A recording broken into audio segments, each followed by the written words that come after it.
Hello, Monetization Nation. Welcome back to another episode with David Jenyns. In the last episode, we discussed a system for credibility and how David systematized his business. Today, we're going to discuss how to systematize our businesses. In today's episode, we will cover the following key takeaways. Number one, creating systems in our businesses can save us time, increase our profitability, increase the value of our businesses, make the business more efficient, and help us scale. Number two, if we're having problems in our business, it likely means we don't have the right systems in place. Number three, we should keep our systems simple and only look to optimize after we have the foundation finished. Number four, to start systematizing our business, we can begin by creating our critical client flow, taking ourselves out of the equation and hiring the right people. You've talked a lot about your business processes. And I'm wondering if you could share with us myths that people might have or misconceptions of implementing business processes. Yeah, when I think about business now, I think of it in terms of a collection of systems. Like your business is just a collection of systems. And if you're having problems in your business, generally it means you haven't got the right system or process in place or captured. So if you don't have enough leads, you probably don't have good lead generation systems. If you're having trouble converting people, you might not have a sales process.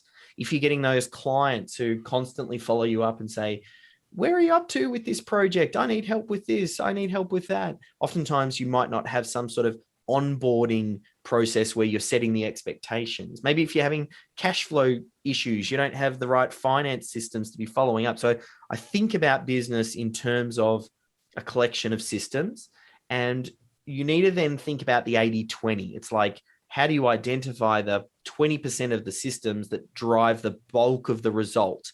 Because where I think a lot of people go wrong with systemization is, and one of the biggest myths is people think they have to systemize like McDonald's.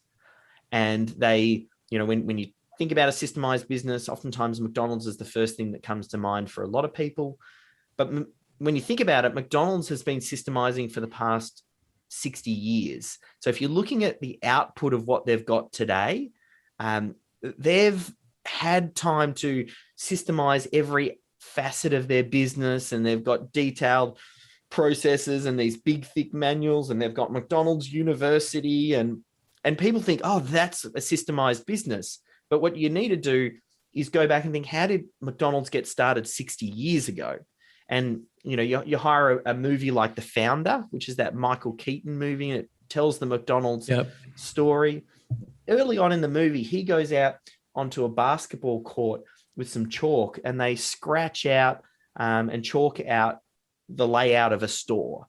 And they say, oh, should we put the fryer here next to the griller? Oh, where are we going to put the thick shake machine? Where are we going to put the Sunday machine? All that sort of stuff. They go through that thinking, and they're moving stuff around. And that's how systems and processes start. So one of the biggest myths is that you need to systemize like McDonald's, when the truth is you systemize like McDonald's did 60 years ago, not like McDonald's today. There's other myths as well.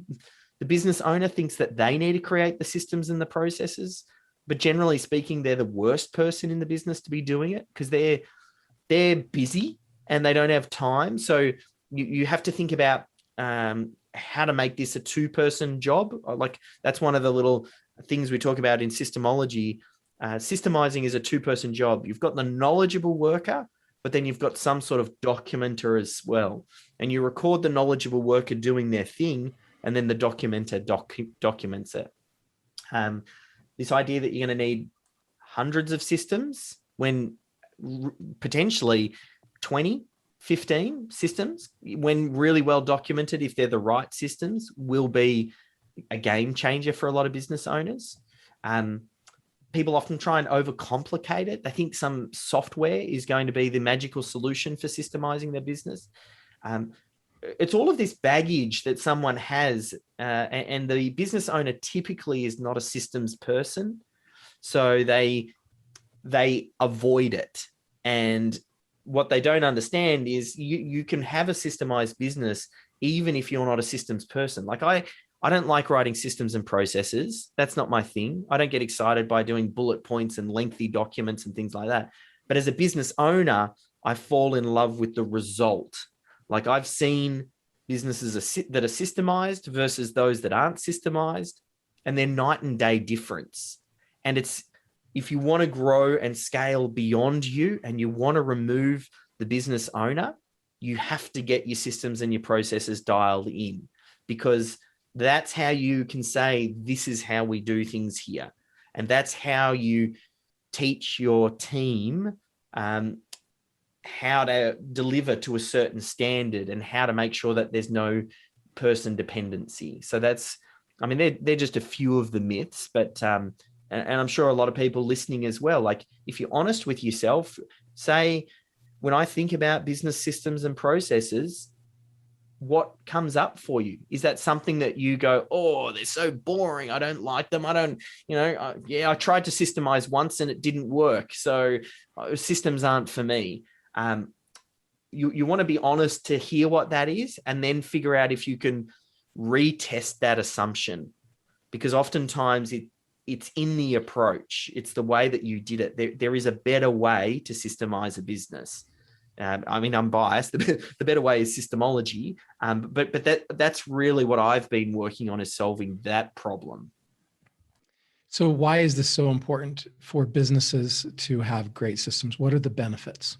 There are a lot of benefits, I think, and it's in the title of the book. One thing is creating systems and processes. There's a cumulative effect that happens when you stack good systems on and you're able to delegate that. It creates time for the business owner, and most business owners are very time poor. So that's one of the benefits. From a perspective of improving the business, it reduces errors, that increases the profitability of the business, makes the business more efficient, delivers better outcomes for the clients as a result, helps your team know what success looks like and how they can win and succeed in their role. It builds value in the business, so that the business potentially might be saleable. And because when a potential acquirer looks at a business, one of the first things they think about is, if I buy this business, is it going to continue to work beyond the business owner or the key team members walking out of the business? And the only way to do that is to know that there is a way of doing things in a system and a process. So there's quite a lot of benefits. And then there's all the intangible benefits, like what is the benefit of having more time and then being able to spot an opportunity and then be able to follow it? Because for a lot of business owners, if TEDx reached out to them and said, we want you to, take a month off, prepare for this talk, fly halfway around the world, present, it's non-commercial, so we're not going to pay you anything, and you can't make a pitch at the end of the session, a lot of business owners just wouldn't be able to create that space. But by building a business that is able to deliver value for your prospects, whether you're there or not, that ends up being a game changer. Like, that changes the lives of business owners. So you talk about these systems, and a handful of systems that we need to put together in our businesses. Can you give me an example of what some of the most common systems are and which tools you use to create those systems? Yeah. So the first chapter in systemology, I talk about a process I call the critical client flow. And what it is, it's about mapping the customer and business journey that you go through to deliver your core product or service. So one of the best things that someone can do to start is to get themselves an A4 bit of paper. In the top left-hand corner, write down your dream client, the ideal person who pays your advertised prices, refers friends and family, is a pleasure to deal with. You'd love to have 100 more of them, and they are the dream person. So think about who that person is. Then underneath that, write down, what is the first product or service that you would sell to that person? So what would be a great gateway into your business, into your world, where they could learn about you, build trust, you can get them a win? Think about what that core product or service is. And then after that, what we do is we map the journey. We go, it's just down the page. This all fits on one page. Capture what you're currently doing, not what you would like to be doing, and think about, how do I grab the attention of that target audience? How do I handle an incoming inquiry from that person? How do I then qualify them and make sure that they're the right person? And how do I sell them and issue out a proposal? And how do I follow them up? And how do I then take a deposit from them? Maybe it's 50% upfront or 50% on completion, or both, or whatever. How do I onboard that client? How do I deliver the core product or service? And how do I get them to come back? If you map that out on one page, this is just, it's not more than 1 or 2 words in the box to explain it, because all we're doing is identifying what the process is. This is not about saying what is the process. And I mean, if you're looking into video, I know this is a podcast, but if you can see the video, it looks like what I'm showing on the screen here, or you can download the template. It's over at systemology.com/academy. But that template like that, that's where you start, because if you identify what you're currently doing and how everything from capturing their attention through to delivery and getting them to, come back and purchase other products and services from you, and then you can make that happen without key person dependency, that's the game changer. As you walk through the books, it then talks about how to extract it and to what level of detail. But that really is the first step. Don't worry about, there are hundreds of systems someone could create. It could be how to take out the trash, how to do the wages, how to hire staff, how to onboard them, how to do your P&L, how to run your sales meetings. Like there's literally hundreds and hundreds. So the biggest question when everybody thinks about systemizing their business is where to start. And if you start with the critical client flow, and you can even go deeper than that, if you've got certain problem areas in your business where I avoid this, like, hey, I don't do enough lead generation, or I really don't like the sales process, or I'm rubbish at onboarding new clients. Wherever the pain is that you would avoid it as a business owner, start there first, capture what you're doing so that it can be delegated. Just that process alone. And then as far as like tools and things like that, I would just say keep it as simple as possible. Don't try and over-engineer this. Record it as you're currently doing it. Use Zoom, use Loom, use an iPhone. Just record that thing getting done, no matter how raw it is. Don't try and produce it. Don't write down detailed fancy steps. Just the next time that an inquiry comes in, have your phone handy and record you and say, what do you say to this person? And that is version 1 of the systems and the processes. And then, I mean, where do you store them? You can use Google Drive, or, I mean, if you want to level up, you use something like System Hub, systemhub.com. You just need a central location where all of this knowledge is stored. So that way your team know where to look. There's a bit more to it, but I mean, that definitely starts people on the right path. And when people go through this process, what are the most common mistakes they make, or the biggest reasons that they might fail in their systemization? Biggest thing oftentimes is right at the start, they get overwhelmed by thinking about all of the things they could be systemizing. And they write down too much, as far as here is 30 systems or 50 systems that I want to capture. And they've got this big to-do spreadsheet. That's one common mistake. And another mistake is that they try to optimize the system up front. They sit there and they go, I would love to be doing, when the inquiry comes in, we do a fancy quiz for them and we fully qualify them and we make them jump through 6 hoops. And then they go, we're not doing that at the moment, but we'd like to do that. So let's try and build the system to do that right out of the gate. Whereas that just ends up becoming a friction point to actually getting it done. You're much better off thinking, who currently does this, who does it the best on the team. Let's just capture that and then get everybody up to that standard. So that's another common mistake. The other common mistake is, leaving it to the business owner or asking team members to do it, but to get them to do the documentation as well. When the truth is, your best team members are oftentimes as busy as the business owner. So asking them to document their systems and their processes can be like pushing a rock uphill, because they're already busy. They don't need another to-do thing. So that idea of making it a two-person job, I mean, they're probably some of the most common mistakes that I see. Overcomplicating it, trying to optimize it up front, and not making it a two-person job.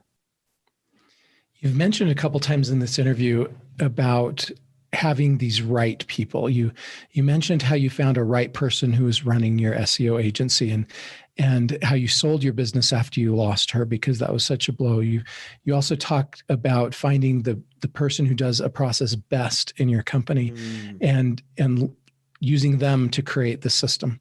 How do you find those A players, and how do you recruit them? How do you train them? How do you retain them?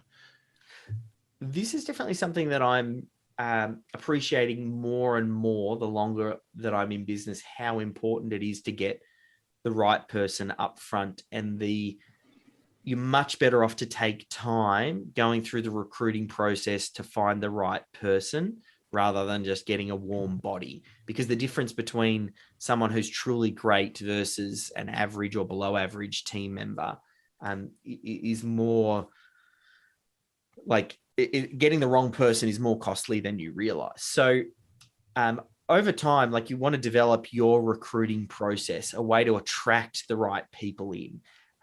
And now that, I mean, we have a systemized approach, and systems thinking is part of our culture and part of our values.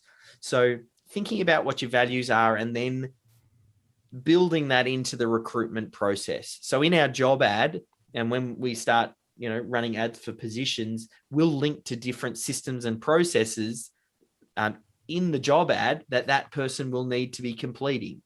So it's a way for them to see right up front, these are the types of tasks you're going to be doing. And it projects this idea that we're a systems-driven business, and they see it right up front.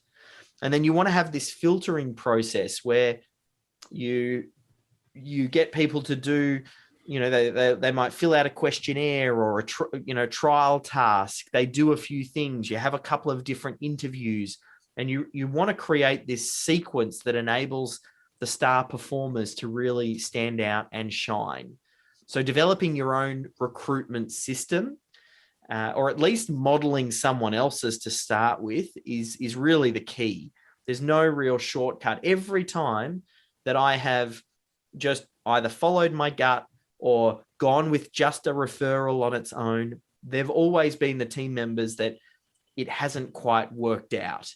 And then I'm a bit of a softie. I don't, like to just get rid of someone. So sometimes I'll let the wrong person hang around in our organization too long. And then that ends up affecting the other team members as well. The A players then kind of look to those B players and go, well, why am I busting my gut to try and get this done when, this person over here keeps dropping the ball and I'm kind of holding the end up for them. So there's a lot of negative effects by getting the wrong people. So you want to make sure that you put all the work in up front to get the right person. What do most business owners never do but should do as part of their systemization process? Yeah, most business owners should really focus on taking themselves out of the picture as early as possible. What ends up happening, and Michael Gerber talked it about a lot in his book, The E-Myth, this idea of the entrepreneurial myth. And it's that idea that just because I can do the thing, I can deliver the product or the service, that means I can run a business that then delivers that product or service. So it's a big issue. And I think, just because you might be able to do the thing doesn't mean necessarily you can run the business that sells the product or service. So it's a different mindset. There are different things that need to be in place. And I actually think at some point, if you really want to be a business owner, I think if you can start a business or even a division in your business where you never get involved in the delivery. Like I had a big win, and what kickstarted a lot of this for me as part of the digital agency, I had a sister company that we set up, which was a video production business, because we had a lot of people in the digital agency that were clients and things asking for video work and stuff like that. It's all part of the authority content stuff that we were doing. And we set up that business, but I'm not a videographer. So I can't get on the tools. I can't edit. I don't get behind the camera. And it meant from day one, I built that business to be profitable and to work without me, because I couldn't get on the tools anyway.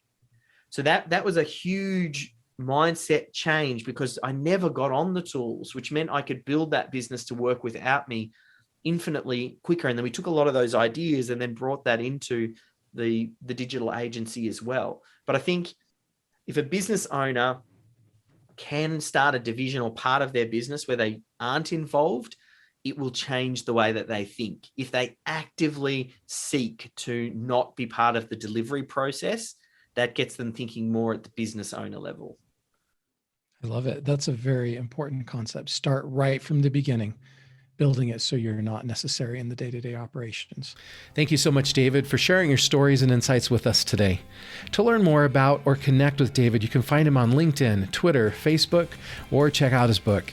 And there are links to each of those sites in the blog post for this episode at monetizationnation.com. You can also get a free ebook about passion marketing and learn how to become a top priority of your ideal customers at passionmarketing.com. You can also subscribe to Monetization Nation on YouTube, Instagram, Twitter, our Facebook group, and on your favorite podcast platform. Thank you so much for joining me for this episode, and I wish you success as you implement successful business systems within your organizations. Do you want to become a better digital monetizer? To receive great monetization stories and secrets, please go to monetizationnation.com and join free. And if you liked today's episode, please subscribe to the show and share it.